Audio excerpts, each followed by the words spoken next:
Breaking news Kadapa జిల్లాలో మూడో రోజు జగన్ పర్యటన కొనసాగుతోంది. పులివెందులలోని తన క్యాంప్ ఆఫీసులో జగన్ ప్రజా దర్బార్ నిర్వహించగా ప్రజలు పెద్ద ఎత్తున వచ్చారు.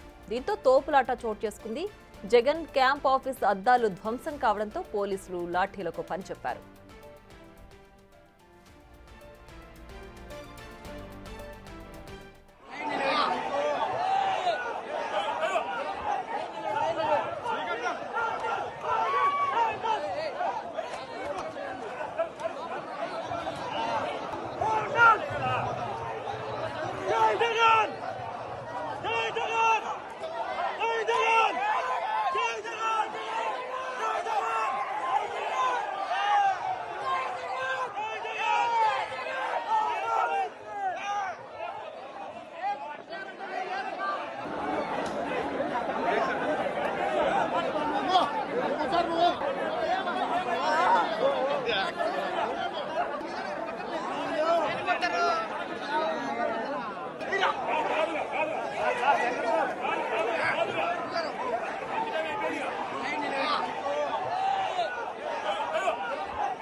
మరింత సమాచారం మా ప్రతినిధి మధు ఫోన్ లైన్ లో అందిస్తారు. మధు, చెప్పండి, పులివెందుల క్యాంప్ ఆఫీస్ లో అసలు తోపులాట ఎందుకు జరిగింది? ప్రస్తుతం అక్కడ పరిస్థితి ఏ విధంగా ఉంది?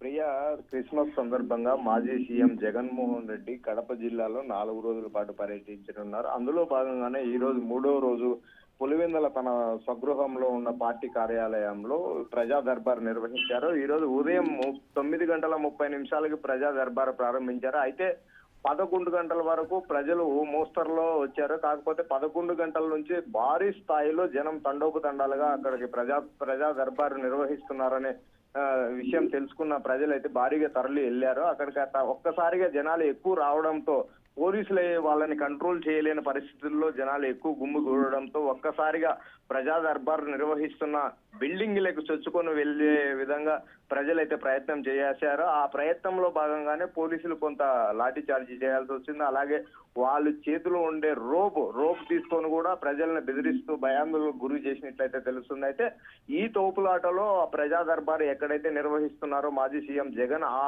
బిల్డింగ్ కి సంబంధించిన అద్దాలు కూడా కొన్ని ధ్వంసమైనట్లయితే మనం ఇప్పుడు బిగ్ టీవీలో ఎక్స్క్లూజివ్ గా విజువల్ లో చూస్తున్నాము. అయితే ఈ తోపులాట గల కారణం ఒక్కసారిగా జనాలు వందలాది మంది గుంపుగూడడంతో ఈ సంఘటన జరిగిందని పోలీసు వర్గాలు అయితే తెలియజేస్తున్నాయి. ప్రియా, రైట్ మధు, అయితే ఇవాళ మూడో రోజు జగన్ పర్యటన కదా, సో అక్కడ ప్రజా దర్బార్ ఉంటున్నట్టుగా ముందుగా అక్కడున్న ప్రజలకు తెలియదా? అంటే ఒక్కసారిగా అసలు తోపులాట చోటు చేసుకోవాల్సిన అవసరం ఏమొచ్చింది? అక్కడ మనం దృశ్యాలు చూస్తుంటే కూడా పోలీసులు ఓన్లీ వాళ్ళ రోప్తో కావచ్చు, కర్రలతో కావచ్చు కొట్టడమే కాదు, వాళ్ళ బతిమలాడుతున్న దృశ్యాలు కూడా కనిపిస్తున్నాయి. అంటే వెనక్కి వెళ్ళండి, తోపులాట చోటు చేసుకోకుండా జరగండి అని పోలీసులు చెప్తున్న దృశ్యాలు కూడా కనిపిస్తున్నాయి. సో అంత దూరం అసలు ఎందుకు వచ్చింది?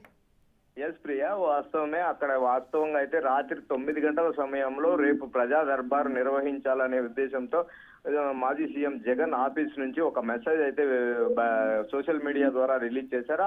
ఈ విషయం తెలుసుకున్న పులివెందుల నియోజకవర్గం కావచ్చు, అలాగే వేంపల్లి సమీపంలో ఉన్న వేంపల్లి మండలానికి సంబంధించిన ప్రజలు అయితే ఓ మోస్తరు లెవెల్లోనే వెళ్లారు. అయితే ఉదయం 10 గంటల తర్వాత జిల్లా నలుమూలల నుండి జగన్ ను చూసేదానికి కావచ్చు, గతంలో జరిగిన వైసీపీ పాలనలో కొన్ని వర్కులకు సంబంధించిన బిల్లులు రావాల్సింది ఉంది. ఆ బిల్లులకు సంబంధించి కొంతమంది కాంట్రాక్టర్లు అయితే ఒత్తిడికి లోనయ్యారు, అప్పుల పాలైపోయారు అనే వాళ్ళ గోడు కూడా జగన్మోహన్ రెడ్డికి వినిపించేదానికైతే పెద్ద ఎత్తున అయితే ప్రజా దర్బార్ కార్యాలయానికి అయితే చేరుకున్నట్లయితే తెలుస్తుంది. వారితో మాట్లాడేదానికి జగన్ అయితే సొముఖంగా లేనట్లయితే తెలుస్తుంది. అయితే ఈ విషయం తెలుసుకున్న కొంతమంది జగన్ ని కలిసేదానికి మరికొంతమంది వెళ్లారు, మరికొంతమంది వాళ్ళకు ఉండే సమస్యలు చెప్పుకునేదానికి ఫిర్యాదు చేసేదానికి అయితే వెళ్లారు. అయితే ఈ అన్ని కోణాలకు సంబంధించి జనాలు అయితే భారీ ఎత్తున కొన్ని వందల మంది వేల సంఖ్యలో అక్కడికి చేరుకోవడంతో పోలీసులు అయితే వాళ్ళని కట్టడి చేయలేని పరిస్థితి అయితే నెలకొంది. అయితే ఈ సమయంలోనే కొంత ఉధృతంగా అక్కడ ఘటన చోటు చేసుకుంది. ఆ ఘటనలో భాగంగానే ఏదైతే ప్రజా దర్బార్ నిర్వహిస్తున్నారో ఆ ప్రజా దర్బార్ మెయిన్ ఎంట్రన్స్ దగ్గర ఉండే కిటికీ అద్దాలు కావచ్చు, అలాగే డోరుకుండే అద్దాలు కావచ్చు పగిలినట్టయితే తెలుస్తుంది. ఆ పగలే క్రమంలో కొన్ని అద్దాలు అక్కడ ఉన్న ప్రజలకు కూడా గుర్తుకున్నట్లయితే తెలుస్తుంది. అయితే ఈ ఘటన ఎప్పుడైతే చోటు చేసుకుందో ఆ సమయంలో పోలీసులు ఒక్కసారిగా లాఠీలు తీసుకొని లాఠీలకు పని పెట్టినట్టయితే తెలుస్తుంది. ఆ లాఠీలు పని పెట్టడము, మరోవైపు రోబు ఏదైతే చేతి లావుంటుంది ఆ రోప్ తో కూడా పోలీసులు అయితే దాడి చేసినట్టయితే తెలుస్తుంది. ఆ పోలీసులు దాడి చేసిన క్రమంలో కూడా కొంతమందికి అయితే స్వల్ప గాయాలైనట్లయితే కూడా తెలుస్తుంది ప్రియా. రైట్ మధు, అయితే ఈ ప్రజా దర్బార్లో ఇప్పటి వరకు ఎంత మొత్తంలో అక్కడ హాజరయ్యారు? అలాగే ఇక్కడ ఓన్లీ వైసీపీ కార్యకర్తలు నేతలే ఉన్నారా? సామాన్య ప్రజలు కూడా మీరు చెప్పినట్టు ఫిర్యాదులు అందించడానికి వచ్చారా? సామాన్య జనం ఎంతమంది ఉండొచ్చు?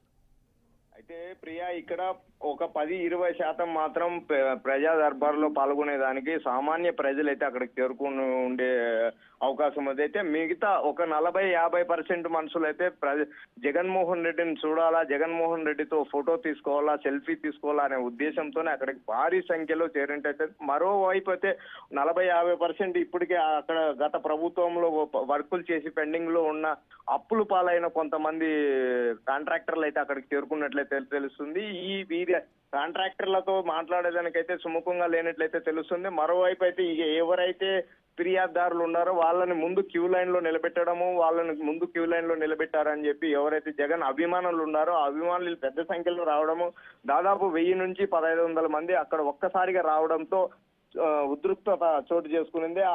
ఇంతమంది ఒక్కసారిగా రావడంతో పోలీసులు కూడా కంట్రోల్ చేయలేని పరిస్థితి అక్కడ ఉత్కంఠత నెలకొంది. అయితే ఈ పోలీసులు వాళ్ళని కంట్రోల్ చేయలేని పక్షంలోనే కొంత లాఠీ చార్జీ చేయాల్సి వచ్చింది. లాఠీ చార్జీ ఎప్పుడైతే చేశారో ఒక్కసారిగా ప్రజలు వారంతకు వాళ్ళే కింద పడడము, అక్కడ ఉండే పోల్లకు తగులుకోవడము, జనాల మీద జనాలే పడిపోవడము, అలా కొంత ఉద్రిక్తత చోటు చేసుకుందని తెలుస్తుంది ప్రియా. రైట్, అయితే ఇప్పటి వరకు ఉన్న ఇన్ఫర్మేషన్ ప్రకారం ఇది కేవలం యాదృచ్ఛికంగా జరిగిన ఘటనే అనుకోవచ్చా, లేదంటే ఈ తోపులాట కావాలని ఎవరైనా క్రియేట్ చేశారా? ఏం చెప్తున్నారు ఈ ఘటనకు సంబంధించి? అయితే ప్రియా, ఈ అంశం పైన స్థానికంగా ఉన్న డిఎస్పీని అయితే మనం అడిగితే అయితే వాస్తవంగానే ఉదయం ప్రజా దర్బార్ నిర్వహించినప్పుడు క్యూ లైన్ అయితే ఏర్పాటు చేశాము. ఆ క్యూ లైన్ ఏర్పాటు చేసినప్పుడు సజావుగా 11:30 గంటల వరకు అయితే సజావుగానే క్యూ లైన్ వెళ్తున్నారు. ఒక్కసారిగా జనాలు ఎక్కువ కావడంతో క్యూ లైన్ ని దొబ్బుకొని పక్కకు రావడము, పక్కకు వచ్చే క్రమంలో ఈ జనాలు క్రౌడ్ ఎక్కువ అయిపోయి ప్రజా దర్బార్ ఎక్కడైతే నిర్వహిస్తున్నారో ఆ బిల్డింగ్ లకు చొచ్చుకొని వెళ్లే విధంగా ప్రయత్నం చేయడము, ఇలాంటివి జరిగినప్పుడే మనము కొద్దిగా కట్టడి చేసే విధంగా ప్రయత్నం చేశామంటున్నారు. అయితే ఇది కావాలనే వేరే వాళ్ళు చేయించారా లేదా ప్రజలు వచ్చిన దానికి ఇట్లా జరిగిందా ఈ ఘటన అనేది పోలీసులు విచారణ అయితే చేపట్టినట్టయితే తెలుస్తుంది. అయితే నిజంగానే జరిగిందా లేదా ప్రజల వల్లే జరిగిందా లేదా వేరే ఇంకా ఎవరైనా చేయించారా అనే కోణంలో అయితే ఇప్పటికే పోలీసులు అయితే దర్యాప్తు చేపట్టినట్లయితే తెలుస్తుంది Priya. Right Madhu, thanks for the updates.